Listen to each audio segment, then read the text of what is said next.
మేము కూడా అట్లనే పెరిగాం. మా తల్లిదండ్రులు మెచ్చుకోవడం ఎప్పుడు మాకు గుర్తులేదు. We don't remember. ఒక్క మెమరీ కూడా లేదండి నాకైతే. గుడ్ జాబ్ అని అన్నది సందర్భం, ఫస్ట్ ర్యాంక్ రానివ్వండి, ప్రైజ్ కొట్టనివ్వండి, ఏమైనా చేయనివ్వండి, ఊరంతా పొగిడినా మా డాడీ మమ్మీ ఎప్పుడు తిడుతూనే ఉండేవాళ్ళు. అయితే ఇక్కడికి వచ్చిన తర్వాత జాన్ వెస్లీ గారు వాళ్ళు కూడా అదే చెప్పారు. మా మమ్మీ డాడీ ఎప్పుడు తిట్టడమే తప్ప మమ్మల్ని ఎప్పుడూ మెచ్చుకోలేదు. ఇప్పటికి కూడా కొన్నిసార్లు అట్లనే ఉంటుంది.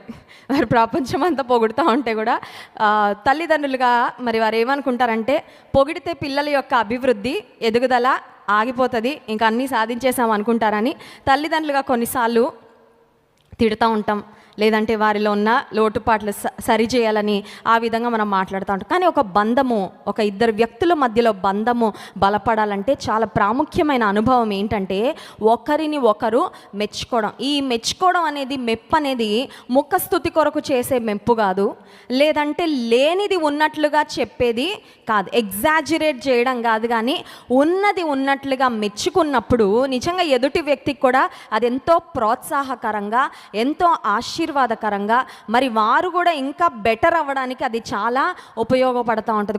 చాలాసార్లు మెప్పు అనేది అవసరం. మనుషులకి ఎలాంటి స్థితిలో ఉన్నప్పటికీ మెప్పు అనేది అవసరం. ఒకవేళ నీ కుటుంబ జీవితంలో, నీ కుటుంబ బంధంలో నువ్వు భర్తను ఎప్పుడు తిడుతూనే ఉన్నావు అనుకో, నీ భర్త నీ దగ్గరికి ఇంటికి రావడానికి కూడా ఇష్టపడడు. ఒక స్నేహితుల మధ్యలో బంధం బలపడాలంటే వారిలో ఉన్న మంచి విషయాలను ఎత్తి చెప్పండి. This is what I like about you, నాకు నీలో నచ్చేది ఇది. ఒక మంచి సామెత ఉంటుంది ఏంటంటే, ఇతరుల గురించి నీకు చెప్పగలిగితే మంచి చెప్పు, నీకు మంచి రావట్లేదంటే నోరు తాళం వేసుకోవాలంట. నేను అది ప్రాక్టీస్ చేయడం మొదలుపెట్టా. అందుకని చాలామంది నన్ను ఏమంటారంటే, బ్లెస్ అక్క is a very positive person. చాలా అక్క దగ్గర ఉంటే ఏదో ఆనందం అనిపిస్తూ ఉంటుందని. ఎందుకంటే మ్యాక్సిమం ట్రై చేస్తా, మాట్లాడితే మంచి మాట్లాడతా ఎదుటి వ్యక్తిలోది, లేకపోతే కామ్గానే ఏదైనా ఉన్నా కూడా. కానీ దేవుని విషయాలు కొన్నిసార్లు సవరించాల్సినప్పుడు నేను చెప్తాను, అది వేరే విషయం. కానీ it is very good to appreciate and to encourage. ఎందుకంటే ఇతరులను ప్రోత్సహించినప్పుడు అది చాలా దూరము వెళ్తుంది. దేవుని సన్నిధికి వచ్చిన ప్రతిసారి దేవుని మనం గణపరుస్తూ ఉంటాం, హెచ్చిస్తూ ఉంటాం, దేవునిలో ఉన్న ఔన్నత్యాన్ని గురించి వర్ణిస్తూ ఉంటాం.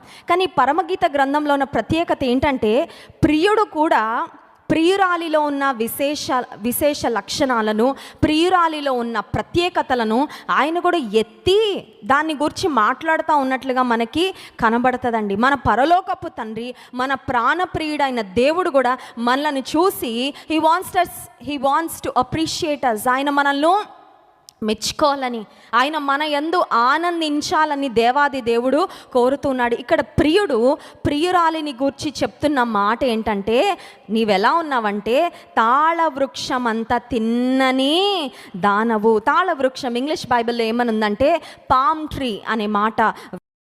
కొంతమంది చాలా ఆత్మన్యూన్యత భావంతో బ్రతుకుతూ ఉంటారండి.